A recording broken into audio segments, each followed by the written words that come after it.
चलो welcome day student. तो आज हम लेक्चर 8 में है इनकम फ्रॉम कैपिटल गेन के। लास्ट लेक्चर में क्वेश्चन नंबर 3 किया था और मैंने आपको बोला था क्वेश्चन नंबर 4 लिख के रखो, हम नेक्स्ट लेक्चर में करेंगे। तो यही अपना क्वेश्चन नंबर 4 है। मैंने इसलिए साथ में नहीं बताया उस क्वेश्चन के साथ बिकॉज क्वेश्चन नंबर 4 में कुछ नई चीजें अपने को देखना है जो हमने बाकी 3 क्वेश्चन में नहीं देखा था। ठीक है, इसके लिए मैं इसको अलग से करवाना चाहता था न्यू वीडियो में। ठीक है, तो ये हमारा क्वेश्चन नंबर 4। पहले क्वेश्चन को रीड करते हैं फिर हम इसका सोल्यूशन करेंगे। ठीक है, सबसे पहले मैंने बताया था क्वेश्चन में क्या पहचानना है कि अपना प्रॉपर्टी कौन सा है, 1 साल वाला है कि 3 साल वाला। क्योंकि कुछ प्रॉपर्टी ऐसे होते हैं जिसको 1 साल के अंदर बेचा तो शॉर्ट टर्म कैपिटल गेन निकलता है, उसके बाद बेचा तो लॉन्ग टर्म कैपिटल गेन निकलता है। ठीक है, और कुछ प्रॉपर्टी ऐसे होते हैं जहां पे टाइम होता है 3 साल का, 3 साल के अंदर बेचा तो शॉर्ट टर्म कैपिटल गेन, मतलब खरीदने से 3 साल के अंदर बेचा तो शॉर्ट टर्म कैपिटल गेन, उसके बाद बेचा तो लॉन्ग टर्म कैपिटल गेन। ठीक है, तो पहले प्रॉपर्टी देखेंगे अपना कौन सा है, फिर देखेंगे खरीदने और बेचने में गैप कितना है, फिर डिसाइड करेंगे शॉर्ट टर्म कैपिटल गेन निकालना है कि लॉन्ग टर्म कैपिटल गेन। बोला है Mister Y purchase a house property. अपने क्वेश्चन में जो प्रॉपर्टी है वो हाउस प्रॉपर्टी है, मतलब 3 साल वाला है कि अगर 3 साल के बाद बेचा खरीदने के डेट से तो लॉन्ग टर्म कैपिटल गेन, 3 साल के अंदर बेचा तो शॉर्ट टर्म कैपिटल गेन। क्या बोला है, Mister Y purchase a house property during 1995-96 95-96 में इसने हाउस प्रॉपर्टी परचेज किया कितने में, तो ₹4 2 लाख।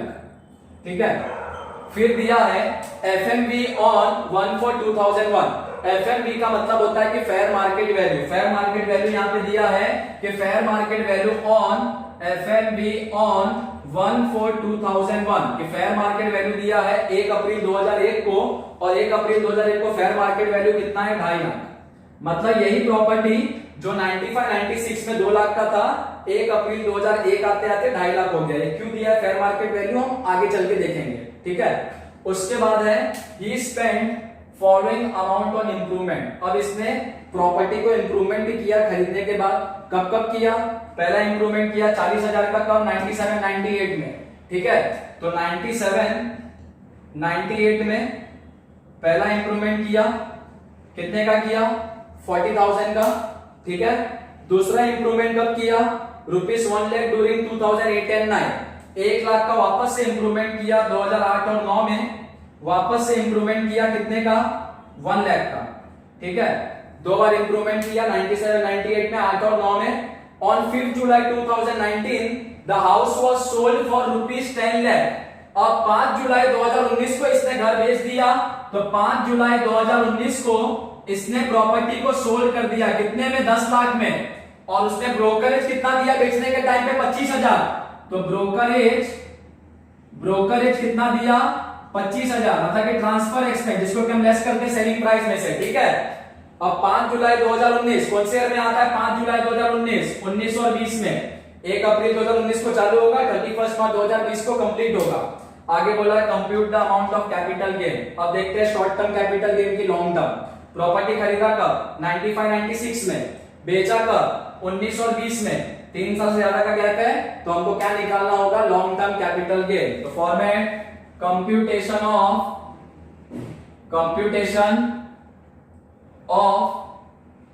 Long term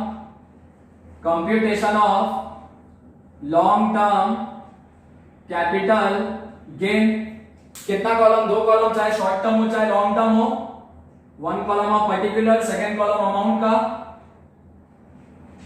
particulars. ठीक है, पर्टिकुलर्स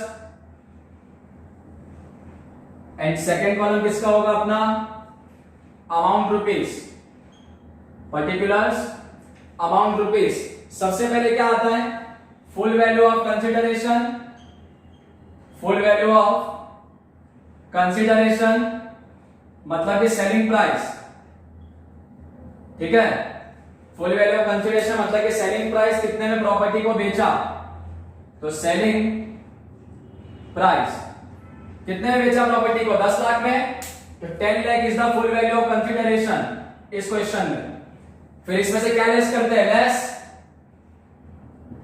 लेस ट्रांसफर एक्सपेंसेस। और यहां पे ट्रांसफर एक्सपेंसेस क्या होगा, ब्रोकरेज। कितना है ब्रोकरेज, 25,000। तो ट्रांसफर एक्सपेंसेस ब्रोकरेज, बेचने के टाइम पे कोई भी खर्चा होगा तो उसको लेस करते हैं फुल वैल्यू ऑफ कंसिडरेशन में से। ठीक है, बचेगा कितना 9,75,000। ये क्या है अपना 9,75,000 नेट कंसिडरेशन। ओके, फिर इसके बाद क्या लेस करते हैं नेट कंसिडरेशन में से less long term capital gain है, तो index cost of acquisition. Short term capital gain होता तो क्या लेस करते, खाली cost of acquisition, index cost of acquisition. इसका फॉर्मूला लगाएंगे, क्या होता है formula, cost of acquisition multiply by ऊपर इंडेक्स किसका लेते हैं, ईयर ऑफ ट्रांसफर का, जिस ईयर में ट्रांसफर किया उस ईयर का इंडेक्स, और नीचे किसका इंडेक्स लेते हैं, ईयर ऑफ एक्विजिशन का इंडेक्स, ईयर ऑफ एक्विजिशन। अब देखो अपने क्वेश्चन में कॉस्ट ऑफ एक्विजिशन कितना, कितने में खरीदा था, 2 लाख में।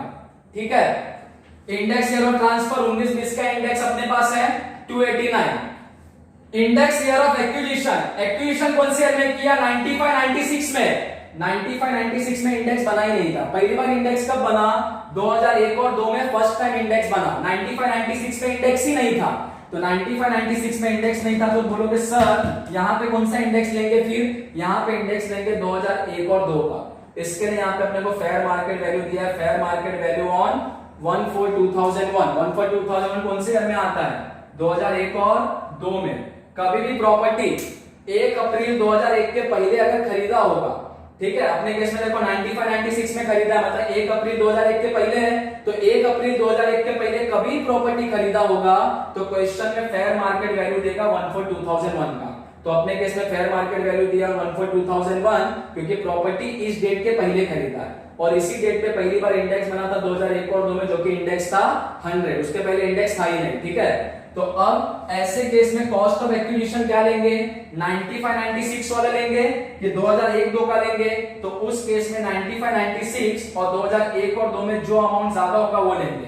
तो 95-96 में अमाउंट है 2 लाख, 2001 और 2 में अमाउंट है 2.5 लाख, तो 2.5 लाख लेंगे। ठीक है, मैंने आपको प्रॉपर नोट नंबर 3 लिखाया था थ्योरी लिखाते टाइम कि अगर कभी भी प्रॉपर्टी परचेस करेंगे 1/4/2001 के पहले, तो कॉस्ट ऑफ एक्विजिशन क्या लेंगे, तो क्या लेंगे, कॉस्ट ऑफ एक्विजिशन को कंपेयर करने का fair market value on 1/4/2001। Cost of acquisition कितना है, 2 लाख, बराबर। 95-96 में 2 लाख में खरीदा था, फेयर मार्केट वैल्यू कितना है, 2.5 लाख।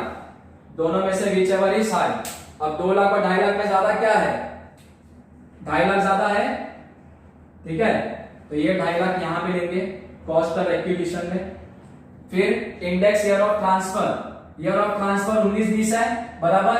इसका इंडेक्स है 289, कहां से आया, ये देखो 19-20 का इंडेक्स 289, और इंडेक्स ईयर ऑफ एक्विजिशन 95-96 में एक्वायर किया था ना, तो यहां अगर 2 लाख लिखते तो यहां 95-96 आता, यहां हमने 2.5 लाख लिखा। ये 2.5 लाख कौन से ईयर का है, 2001 और 2 का, तो यहां पे 2001 एंड 2 का इंडेक्स लेंगे। 2001 और 2 का इंडेक्स कितना, 100। अरे 95-96 लेते भी तो 95-96 में इंडेक्स था क्या, नहीं था, इसलिए यहां पे भी नहीं दिया है। ठीक है, फिर इसको सॉल्व करेंगे, जो अमाउंट आएगा हम यहां पे इसको लेस करेंगे, वो देखते हैं बाद में कितना अमाउंट लेस करना है। ठीक है, फिर इंडेक्स कॉस्ट ऑफ एक्विजिशन के बाद क्या लेस करने का, less index cost of improvement. ठीक है, शॉर्ट टर्म कैपिटल गेन होता तो खाली कॉस्ट ऑफ इंप्रूवमेंट लेस करते, लॉन्ग टर्म कैपिटल गेन है इसलिए index cost of improvement. Formula cost of improvement multiply by ऊपर इंडेक्स कौन सा आएगा, इंडेक्स ईयर ऑफ ट्रांसफर, जिस ईयर में ट्रांसफर किया वो ईयर का इंडेक्स, और नीचे आएगा कौन से ईयर का index, index year of improvement, जिस ईयर में इंप्रूवमेंट किया उस ईयर का इंडेक्स। अब देखो क्वेश्चन में इंप्रूवमेंट कितने बार किया है, 2 बार, एक बार 97-98 में, एक बार 2008 और 9 में। 1 अप्रैल 2001 के पहले अगर कोई भी इंप्रूवमेंट किया तो उसको करते इग्नोर, नोट नंबर 4 में लिखाया था। तो 97 98 1 अप्रैल 2001 के पहले है, तो 97 98 वाला इंप्रूवमेंट को क्या करेंगे, इग्नोर, एक नोट नीचे हम लिख देंगे। और ये जो इंप्रूवमेंट है 8 और 9 का हम यहां पे लेंगे, ठीक है। तो 8 और 9 का इंप्रूवमेंट यहां पे लेंगे, ठीक है। 8 और 9 में कितने का इंप्रूवमेंट किया, 1 लाख का, तो cost of improvement 1 lakh. Index year of transfer, कौन से में ट्रांसफर किया, 19 20 का इंडेक्स क्या है 289, तो 289 19 और 20 का इंडेक्स है, upon index year of improvement, तो कौन से ईयर का इंप्रूवमेंट ले रहा है 8 और 9 का, तो 8 और 9 का यहां पे इंडेक्स देंगे। 8 और 9 का इंडेक्स कितना है 137, ये देखो यहां पे दिया है 137, ठीक है। इसको सॉल्व करेंगे, जो अमाउंट आएगा यहां पे लेस करेंगे, फिर अपने को फाइनल अमाउंट मिल जाएगा। वो अपना क्या होगा, taxable long term capital gain, ठीक है, जो भी अमाउंट आएगा। देखिए मैंने बताया था कि 97 98 का हम इग्नोर कर रहे हैं इंप्रूवमेंट, 142,000 के पहले कोई भी इंप्रूवमेंट किया तो इग्नोर करेंगे, तो उसका हम यहां पे एक नोट लिखेंगे, और नोट में आपको यहां पे दिखाता हूं, ठीक है। और परचेज में भी अगर 142,001 के पहले का परचेज होगा तो फेयर मार्केट वैल्यू के साथ कंपेयर करेंगे कॉस्ट ऑफ एक्विजिशन को। तो नोट लिखते हैं, नोट्स, नोट 1 क्या है, परचेज वाला, ठीक है। If purchase is made, if purchase of capital asset is made before 142,001, अगर कैपिटल एसेट का परचेज 142,001 के पहले है, then compare cost of acquisition with, तो उस केस में कॉस्ट ऑफ एक्विजिशन को कंपेयर करने का किसके साथ, fair market value on 142,001, and fair market value 142,001 के साथ कंपेयर करने का, और जो ग्रेटर अमाउंट होगा उसको लेंगे cost of acquisition, and the higher amount, the higher amount will be, the higher amount will be taken as cost of acquisition, cost of acquisition for calculating index cost of acquisition, ठीक है। तो कोई भी asset अगर purchase करेंगे 142,001 के पहले, तो कॉस्ट ऑफ एक्विजिशन को कंपेयर करने का फेयर मार्केट वैल्यू 142,001 के साथ, दोनों में से जो ग्रेटर अमाउंट होगा उसको हम लेंगे कॉस्ट ऑफ एक्विजिशन, वही लिखा है नोट नंबर 1 में। If purchase of capital asset is before 142,001, then compare cost of acquisition with fair market value on 142,001 and the higher amount, दोनों में से जो greater amount होगा, cost of acquisition on fair market value 142,001, दोनों में से जो greater amount होगा will be taken as cost of acquisition for calculating index cost of acquisition, दोनों में से जो greater amount होगा उसको लेंगे cost of acquisition, क्या कैलकुलेट करने के लिए, index cost of acquisition। अब लिखते हैं नोट नंबर 2 इंप्रूवमेंट का, ठीक है। नोट 2 इंप्रूवमेंट के लिए क्या बोला था, इंप्रूवमेंट के लिए कि any improvement made before, any improvement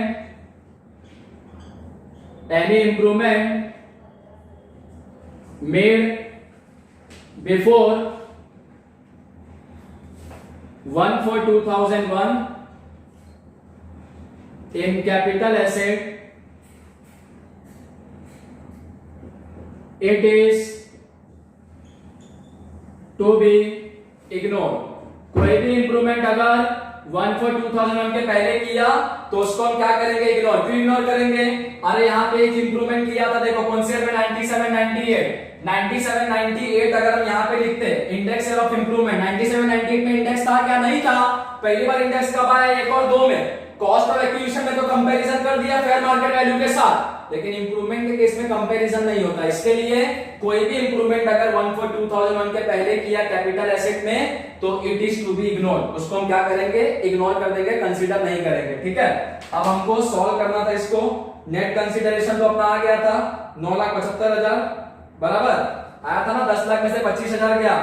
अब अपने को ये निकालना था ये ब्रैकेट का अमाउंट कितना है, तो ये ब्रैकेट का अमाउंट है आपका 2,50,000 मल्टीप्लाई बाय 289 डिवाइड बाय 100, तो यह आपका आएगा 722,500 722,500 7,22,500 और नीचे वाले ब्रैकेट का 1 lakh multiply by 289 divide by 137, तो यह आएगा 210,948.9 है, तो हम लेंगे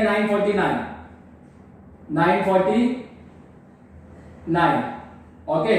ठीक है, अब इसको लेस करते हैं इसमें से 2,10,949, तो 9,75,000 माइनस 722,500 माइनस 210,949 41,551, तो 41,551 ये हमारा क्या है, तो ये हमारा taxable long term capital gain. ठीक है, लॉन्ग टर्म कैपिटल गेन हमेशा क्या लेते हैं? इंडेक्स। यहाँ पे इंडेक्स क्यों लिया?